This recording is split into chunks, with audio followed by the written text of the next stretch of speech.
Rebonjour à ceux et celles que j'ai déjà vus et bonjour à ceux que je n'ai pas encore vus. Je vous invite à ouvrir vos Bibles avec moi pour lire ensemble dans le 4e chapitre du livre d'Exode, Exode 4.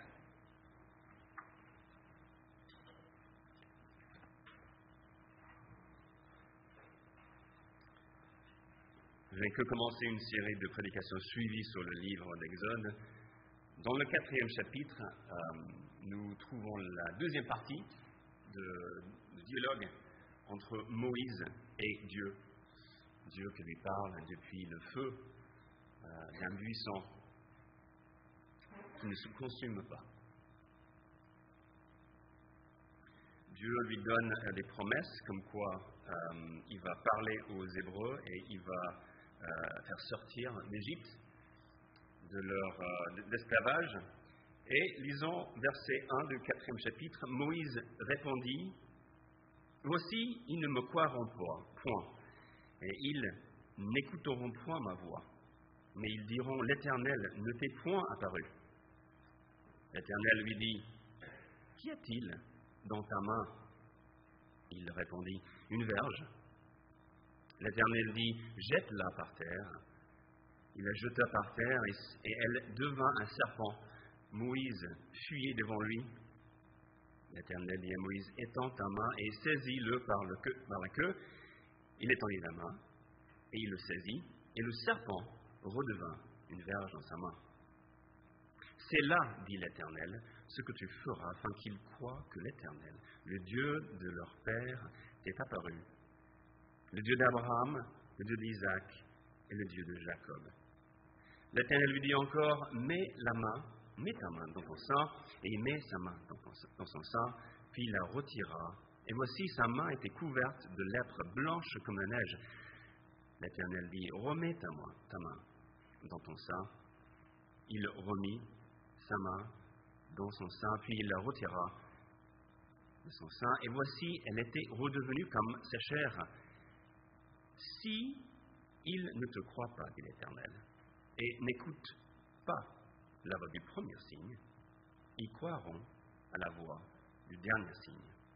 S'ils ne croient pas même à ces deux signes et n'écoutent pas ta voix, tu prendras de l'eau du fleuve, tu la répandras sur la terre, et l'eau que tu auras prise du fleuve deviendra du sang sur la terre. Moïse dit à l'Éternel: Ah Seigneur, je ne suis pas un homme qui ait la parole facile, et ce n'est ni d'hier, ni d'avant-hier, ni même depuis que tu parles à ton serviteur, car j'ai la bouche et la langue embarrassées. L'Éternel lui dit: Qui a fait la bouche de l'homme? Et qui rend muet et sourd, voyant ou aveugle? N'est-ce pas moi, l'Éternel? Va donc, je serai avec ta bouche, je t'enseignerai ce que tu auras à dire. Moïse dit: Ah Seigneur, envoie qui tu voudras envoyer. Alors la colère de l'Éternel s'enflamma contre Moïse, et il dit: N'y a-t-il pas ton frère Aaron le Lévite? Je sais qu'il parlera facilement. Le voici lui-même qui vient au-devant de toi, et quand il te verra, il se réjouira dans son cœur.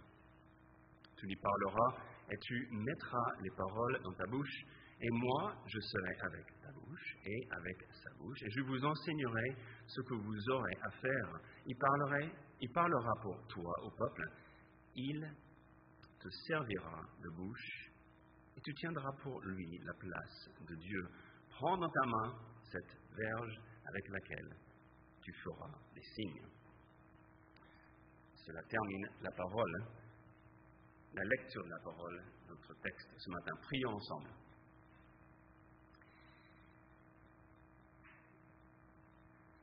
Seigneur, ta parole nous dit que nous exhorte à garder nos yeux, nos regards fixés sur Jésus, qui suscite la foi et qui l'amène à la perfection. Nous voyons là, Seigneur, que tu es le début et la fin. Tu es l'alpha, l'oméga, tu es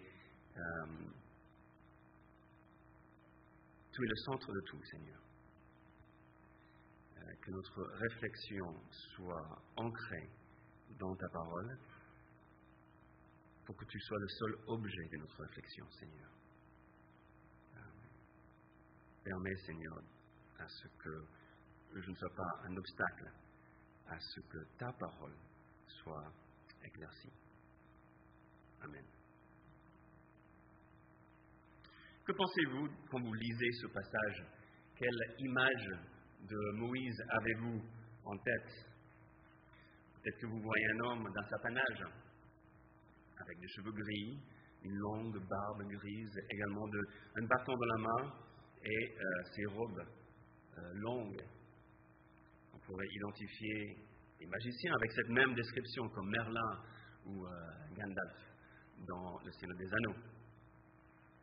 Il est possible que certaines personnes lisent ce passage en pensant que ce n'est qu'une légende de magie.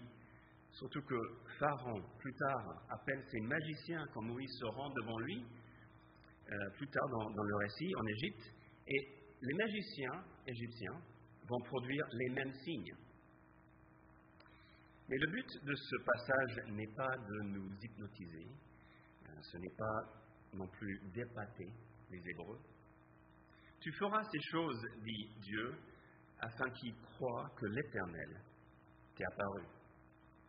Le thème de croire Dieu, de croire qu'il a envoyé Moïse est l'un des thèmes les plus importants dans notre texte ce matin. Le mot croire n'apparaît que 8 fois dans le livre d'Exode et 6 fois dans ce chapitre. Je trouve curieux ces statistiques parce que je trouve curieux la rareté de ce mot. Dans un livre où l'incrédulité de Pharaon est répétée avec cette tension que nous allons lire entre les passages qui disent que l'Éternel endurcit le cœur de Pharaon et d'autres passages qui disent que Pharaon lui-même endurcit son cœur. Il y a un thème d'incrédulité. La rareté de ce mot « croire » est aussi étonnant pour moi parce que dans un livre où la foi vacillante des Hébreux est surprenante. Ils contestent sans cesse la direction de Moïse. Et une fois sortis d'Égypte, enfin libérés de l'esclavage, ils veulent y retourner dans l'esclavage parce qu'au moins, ils avaient de quoi manger en Égypte. La concentration de ce mot « croire » dans le chapitre 4 met l'accent sur un sujet qui finalement imprègne tout le livre. Croire Dieu, croire l'envoyé de Dieu. Et nous allons voir ces deux aspects de ce sujet, d'après ce que nous avons lu dans les premiers 17 versets du chapitre 4. Croire, par quels moyens? C'est-à-dire comment les signes servent à convaincre, et croire véritablement, la mise en évidence de cette croyance, cette foi, par l'action. Croire par quels moyens et croire véritablement. Premier point. Dieu donne les signes à Moïse pour convaincre les Israélites que Dieu l'a visité, que Dieu les visite. C'est là, dit l'Éternel, en verset 5, ce que tu feras afin qu'ils croient que l'Éternel, le Dieu de leur père, t'est apparu. Puis, plus tard, en verset 8, il dit, s'ils ne te croient pas et n'écoutent pas la voix du premier signe, ils croiront à la voix du dernier signe.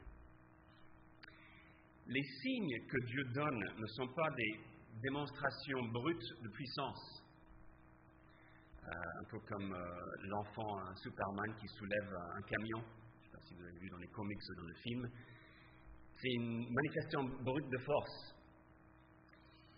Il ne s'agit pas non plus d'un tour de passe-passe destiné simplement à nous impressionner ou de nous divertir sans impact réel sur notre vie. Les signes sont donnés pour nous montrer un aspect de la personne de Dieu, pour inciter notre réflexion, notre raisonnement, pour attirer notre cœur aussi, pour nous convaincre que Dieu nous visite, que Dieu nous parle. La vraie question alors, dans ce passage, C'est alors de savoir ce que ces premiers observateurs ont compris de ces signes. Le bâton est associé au sceptre de Pharaon. Il évoque sa domination, son contrôle sur le chaos. Et je pense qu'on a vu tous, soit au Louvre, soit à la télé, dans les films, des cobras sur le front des pharaons. Et ce serpent prêt à frapper représente sa puissance protectrice qui, selon eux, a une origine divine. Alors le fait que Moïse maîtrise un serpent montre qu'une autorité supérieure à leur Dieu est venue en aide à Israël. Je pense que la main couverte de peau malade était vraiment parlante à Israël, car ils étaient aussi souffrants comme cette main. Ils étaient languissants comme esclaves. Ils attendaient une délivrance, un rétablissement, exactement comme cette main qui était guérie.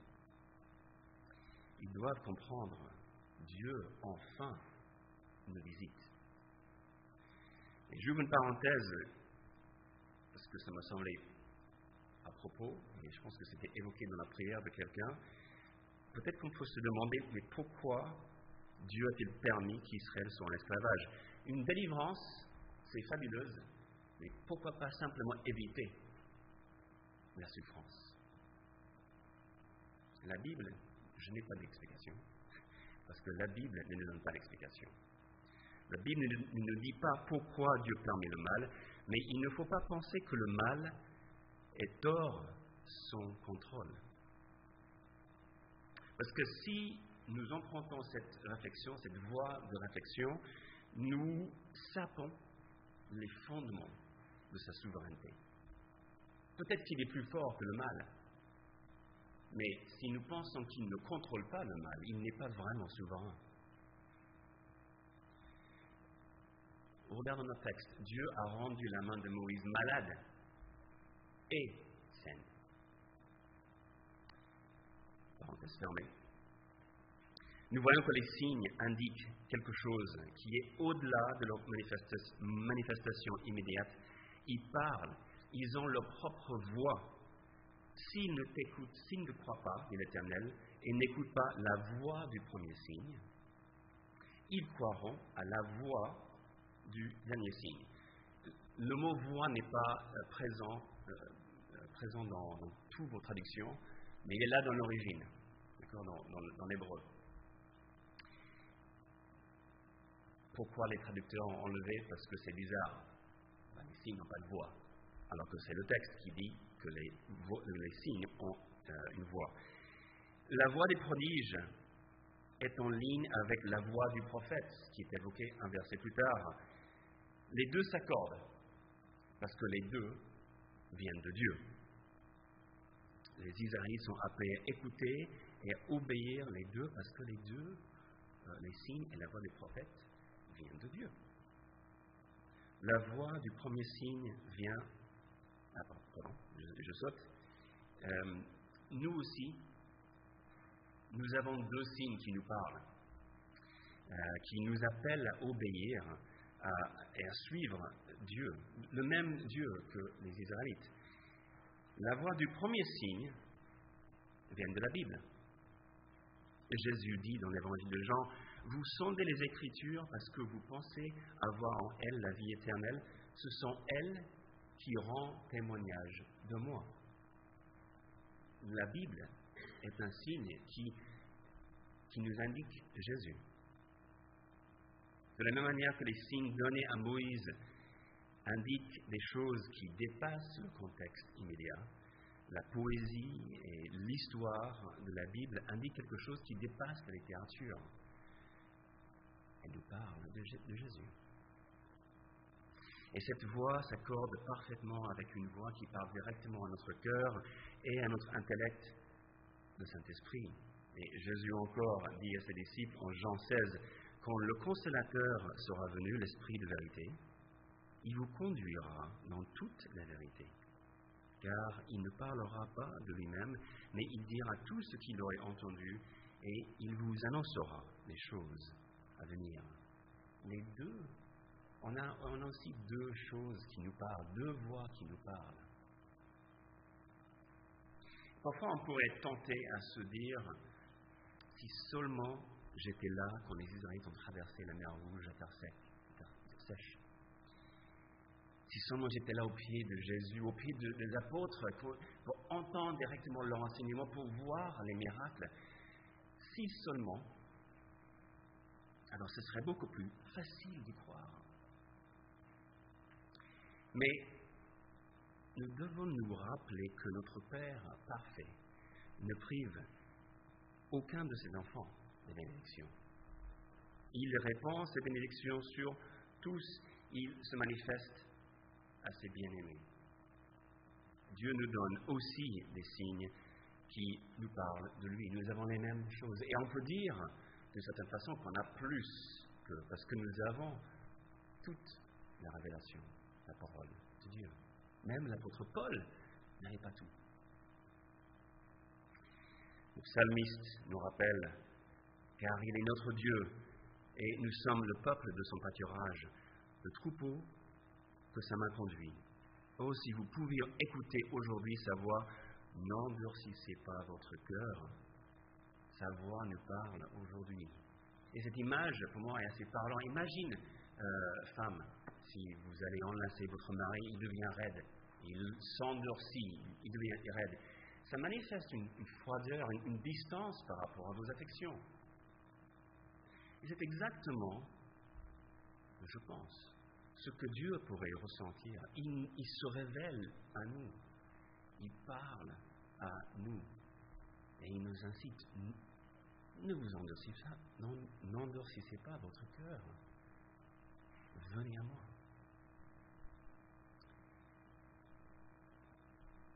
Le troisième signe est différent des deux premiers. Tandis que Dieu a montré sur le champ les deux premiers signes, le troisième n'est possible qu'en Égypte, parce qu'il s'agit de prendre de l'eau du Nil. Et ce signe est à faire en cas d'incrédulité.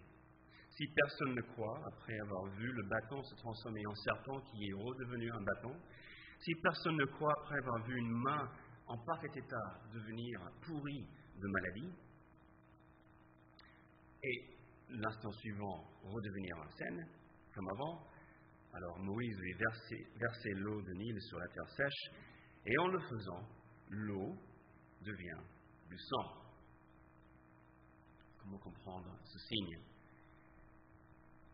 Alors, si on connaît un peu notre Bible, on apprend dans Lévitique que la vie est dans le sang et que pour la chasse et les sacrifices, le peuple ne devait pas en consommer, devait verser sur la terre, comme de l'eau. Mais ici, il ne s'agit pas il n'y a pas de question de sacrifice ici.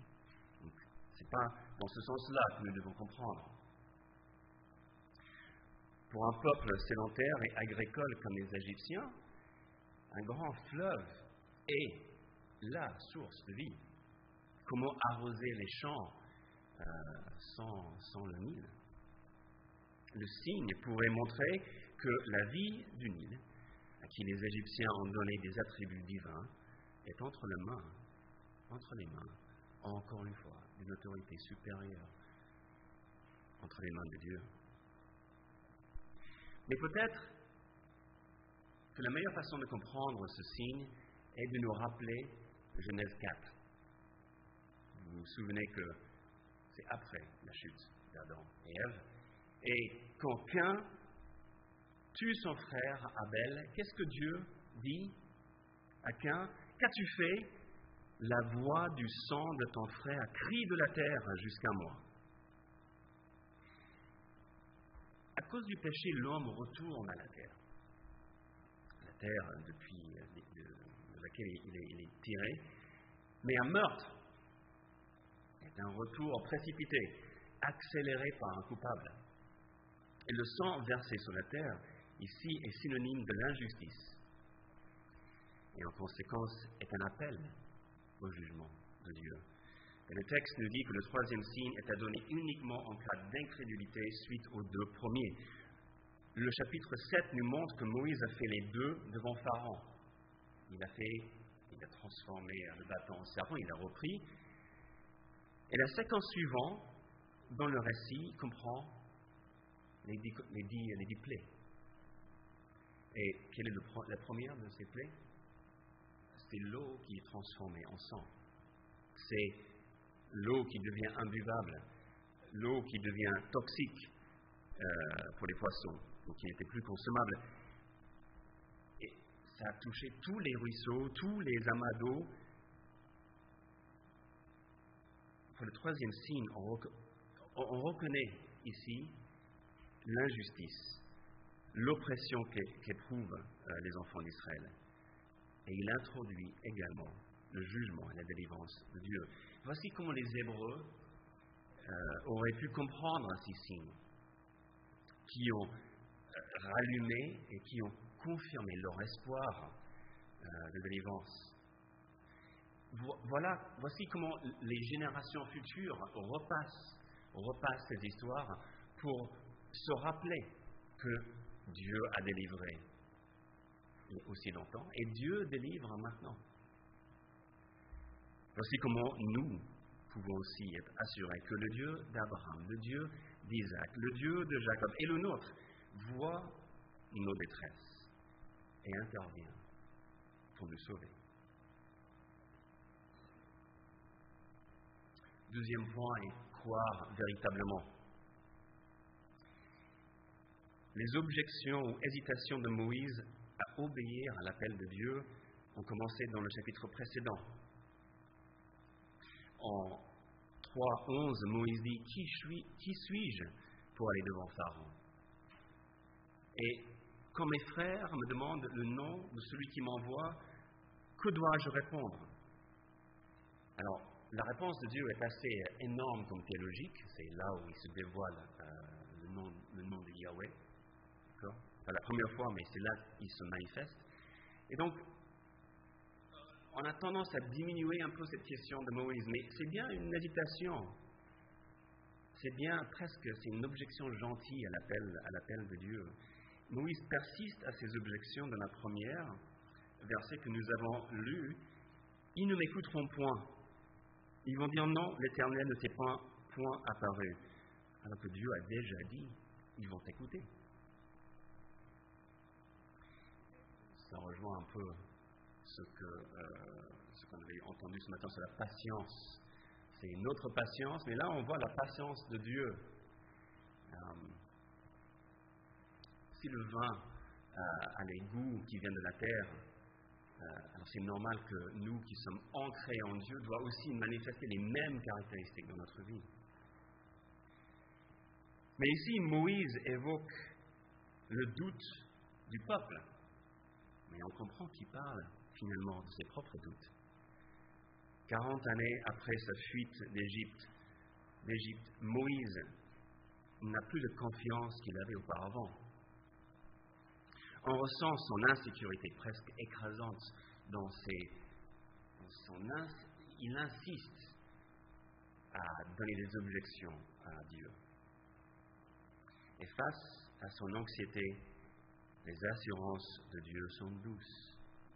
Il guide Moïse à réfléchir correctement concernant sa situation. Plutôt que de contredire Moïse quand il dit que le peuple ne va pas le croire, Dieu pose une simple question. Qu'y a-t-il dans ta main? Comme nous avons vu, le bâton devient un serpent. Et beaucoup de commentateurs disent que saisir le serpent qui est potentiellement vénémeux par la queue est l'approche la plus dangereuse, parce qu'il faut se retourner pour mordre. Et donc, de ce fait, l'action de Moïse manifeste sa foi. Alors, si c'est le cas, c'est une foi très faible, d'une courte durée, parce que Moïse continue à être dubitatif. Et c'est peut-être pour cette raison que Dieu donne le deuxième signe sans que Moïse évoque une objection. Il n'arrive même pas à sortir un mot, mais il y a un deuxième signe qui est là pour le convaincre. Et même ça n'empêche pas Moïse de continuer dans sa réticence. « Ah Seigneur, je ne suis pas un homme qui ait la parole facile. Ce n'est pas ni d'hier, ni d'avant-hier, ni même depuis que tu parles à ton serviteur que j'ai la bouche et la langue embarrassées ou pesantes, selon vos traductions. » Beaucoup de commentateurs disent que peut-être qu'il avait un trouble de parole. D'autres disent que peut-être qu'il se sentait plus en confiance après 40 ans de n'avoir pas parlé égyptien. J'imagine personne d'autre en Madian qui parlait la même langue que lui. Mais ce que j'entends ici est un Moïse qui accuse Dieu de manquer de lucidité, d'intelligence. Ni même depuis que tu parles à ton serviteur. Depuis tout ce temps qu'on parle ensemble, Seigneur, tu ne te rends pas compte que je n'ai pas la parole facile? Dieu continue de guider Moïse avec bienveillance. N'est-ce pas moi qui contrôle la bouche de l'homme? Je serai avec toi. Je te dirai ce que tu dois dire. C'est comme si je parlerais à ta place. C'est comme si je parle pour toi. Que veux-tu de plus, Moïse? Je vais faire à ta place. Je vais parler pour toi. Et on comprend là la colère de Dieu quand, après toutes ces assurances, Moïse demande que Dieu envoie quelqu'un d'autre à sa place. Mais ce n'est pas la colère de Dieu qui a fait cesser les objections de Moïse.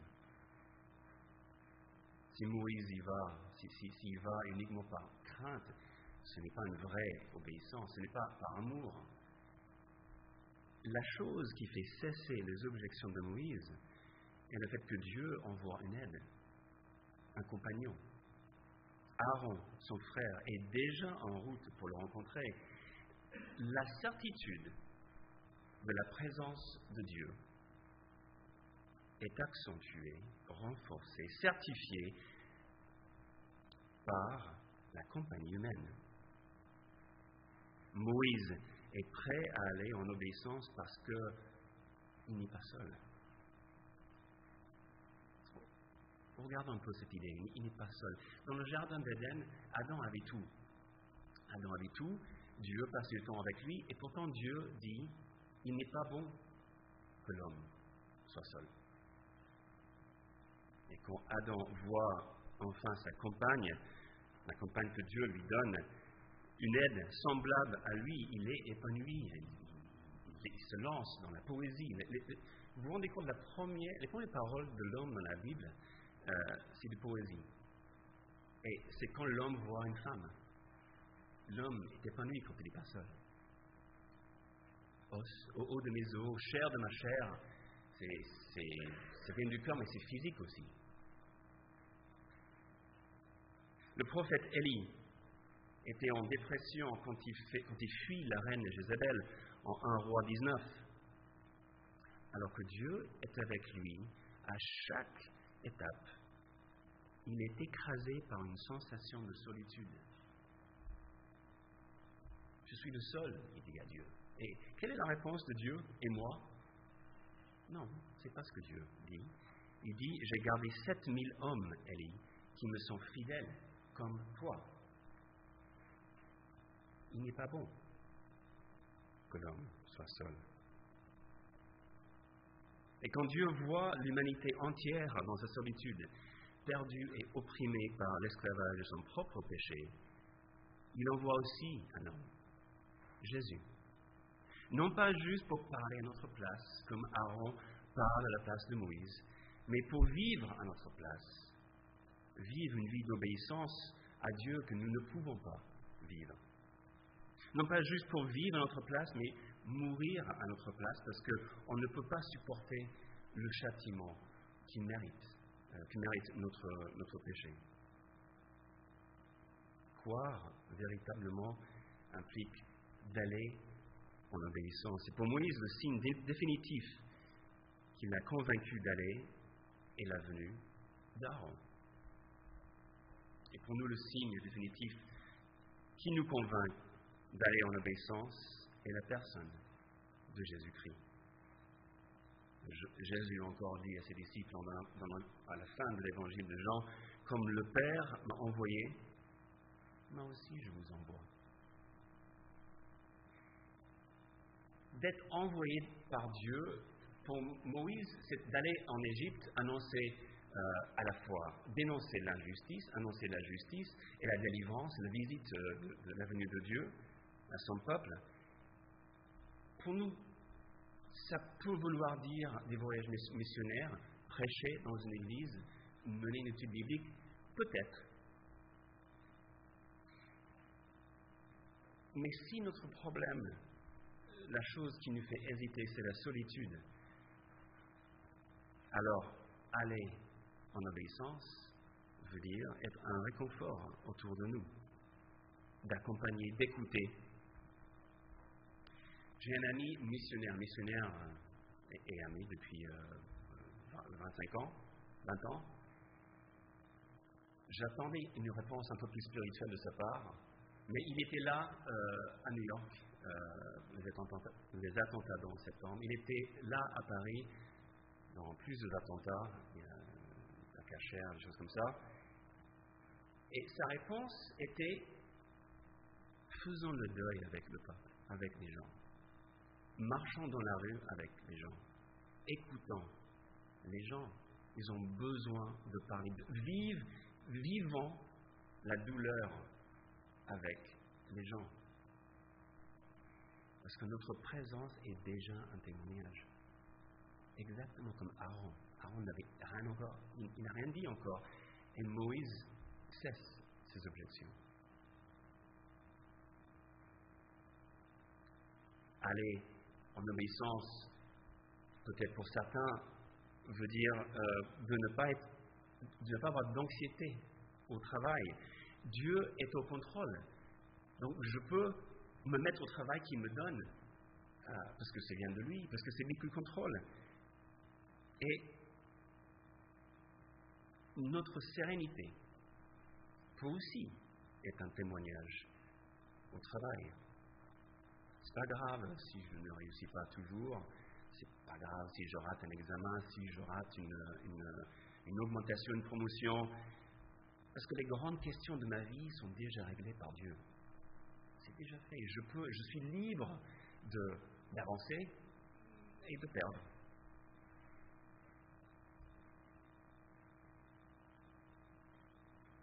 Croire Dieu véritablement se manifeste en obéissance, d'aller vers les autres dans l'Église, autour de nous. Jésus dit, comme le Père m'a envoyé vers vous, vous avez maintenant l'assurance d'aller vers les autres. Et cette manifestation de croire en obéissance, c'est possible parce que nous avons une pleine assurance que Dieu est réellement avec nous. Dieu nous visite exactement comme il visite les Israélites en Égypte. Que la présence de Dieu dans ces textes et dans nos vies nous fortifie et nous encourage. Amen.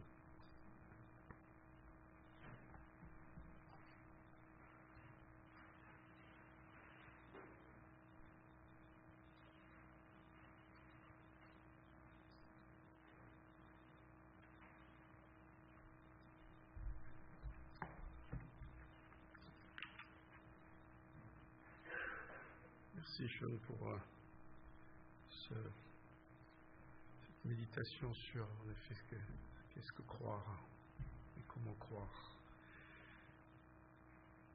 Eh bien justement nous avons besoin de croire et de chercher en notre Seigneur son secours, et c'est ce que nous voulons chanter maintenant. Mon secours est en toi.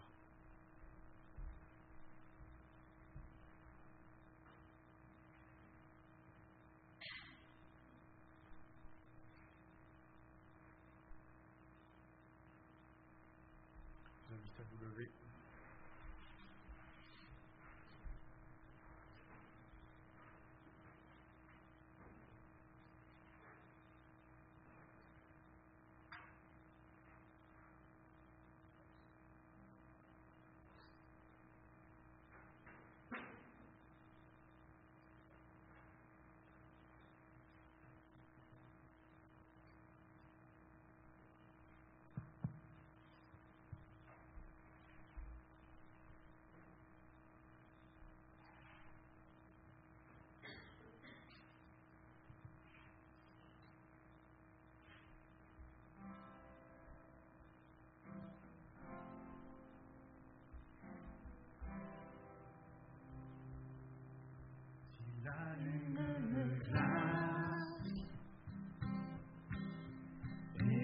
toutes les menaces. Créateur et toi,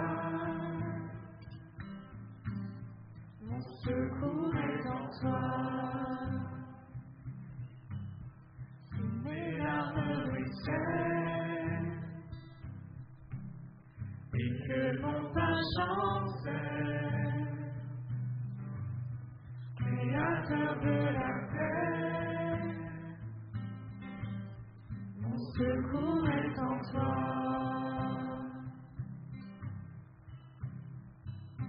Je lève les yeux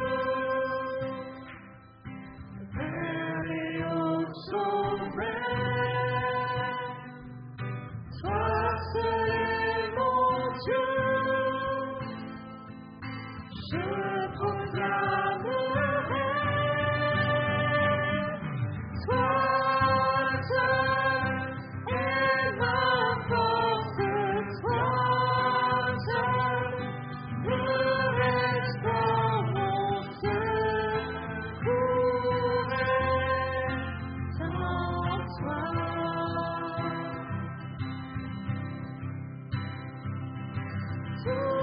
Toujours, tu ne portes jamais, tu ne dors mon secours est en toi.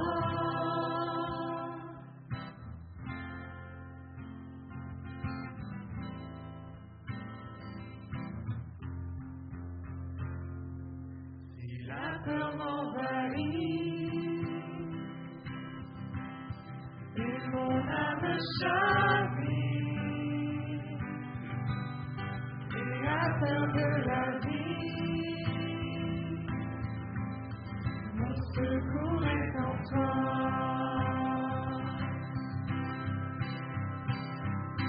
Je lève les yeux vers les hauts sommets. Toi seul est mon Dieu, je proclamerai. Toi seul est ma force, toi seul me reste mon secours est en toi.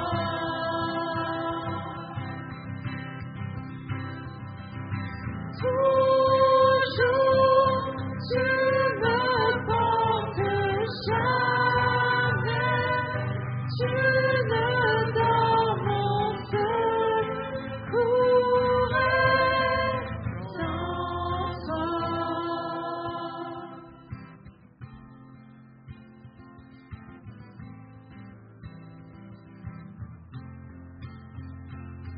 Ta victoire, mon espoir, ton chemin.